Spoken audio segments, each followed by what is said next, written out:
Assalamualaikum semuanya. Kembali lagi bersama channel belajar. Hari ini kita akan belajar PPKN bab 1 kelas 7. Tapi sebelum itu jangan lupa di subscribe, like, komen, dan share ya. Terima kasih.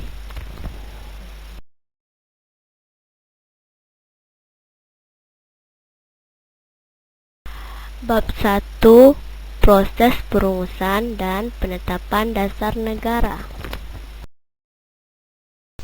Coba deh kalian perhatikan gambar di atas. Keakraban di antara mereka menunjukkan adanya nilai persatuan pada sila ketiga Pancasila. Bagaimana proses perumusan dan penetapan dasar negara? Nah, tujuan pembelajaran kita pada bab 1 ini adalah yang pertama, setelah mengidentifikasikan gambar tokoh yang mengusulkan rancangan dasar negara, peserta didik mampu menyebutkan rancangan usulan dari tiap-tiap tokoh dengan tepat.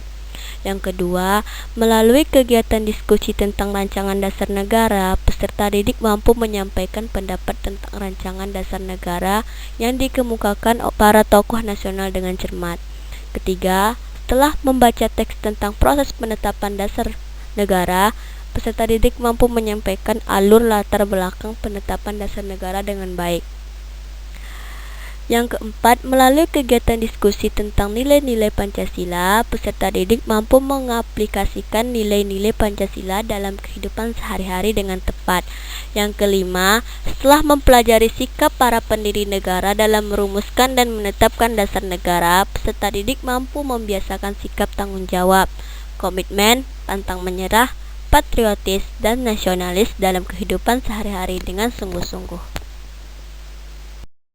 Oke, di bab 1 ini kita akan membahas 4 materi. Materi pertama tentang perumusan Pancasila sebagai dasar negara. Materi kedua, proses penetapan Pancasila sebagai dasar negara.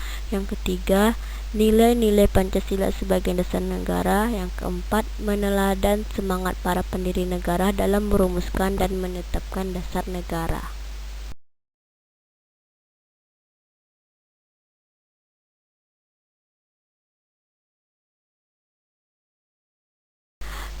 Materi pertama, perumusan Pancasila sebagai dasar negara.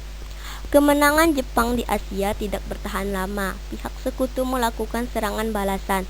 Satu persatu daerah yang dikuasai Jepang kembali ke tangan sekutu.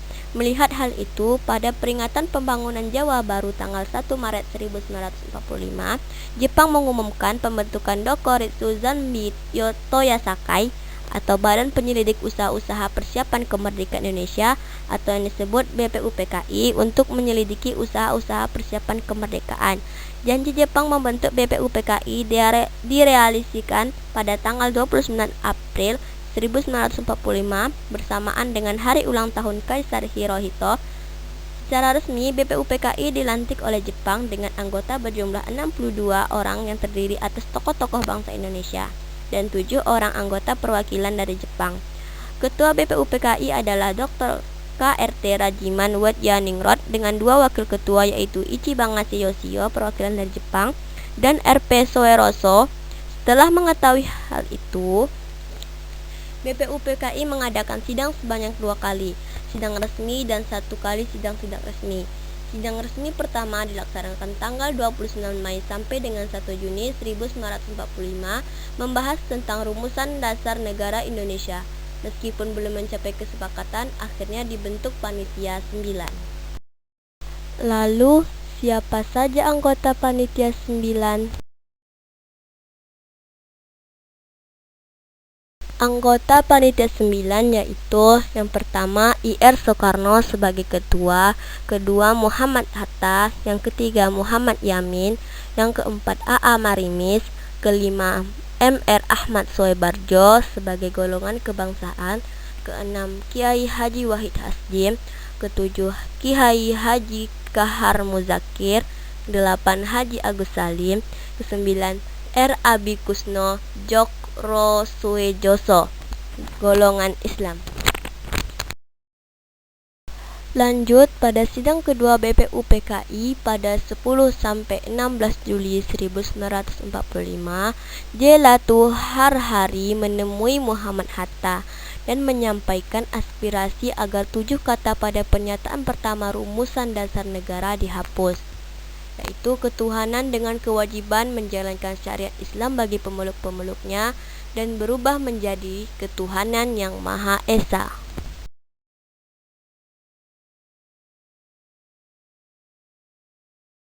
Peran para pendiri negara dalam merumuskan dasar negara. Yang pertama, Mr. Muhammad Yamin. Pada tanggal 29 Mei 1945 mengusulkan secara lisan 5 dasar bagi negara Indonesia merdeka, yaitu sebagai berikut.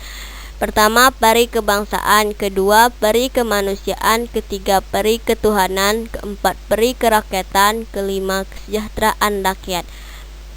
Selanjutnya, pada tanggal 31 Mei 1945, Supomo menyampaikan pidatonya tentang dasar negara. Menurut Supomo, dasar negara Indonesia merdeka adalah sebagai berikut. Pertama, persatuan. Yang kedua, kekeluargaan. Yang ketiga, keseimbangan lahir dan batin. Yang keempat, musyawarah. Yang kelima, keadilan rakyat. Ketiga, Ir. Soekarno pada tanggal 1 Juni 1945 menyampaikan pidato tentang dasar negara Indonesia merdeka. Usulannya berbentuk fundamen, filsafat, pikiran, jiwa, hasrat yang sedalam-dalamnya untuk di atasnya didirikan Indonesia merdeka yang kekal dan abadi. Negara Indonesia yang kekal abadi itu dasarnya adalah Pancasila. Rumusan dasar negara yang diusulkan olehnya adalah sebagai berikut. Yang pertama, kebangsaan Indonesia. Yang kedua, internasionalisme atau peri kemanusiaan. Yang ketiga, mufakat atau demokrasi. Yang keempat, kesejahteraan sosial. Yang kelima, ketuhanan yang berkebudayaan.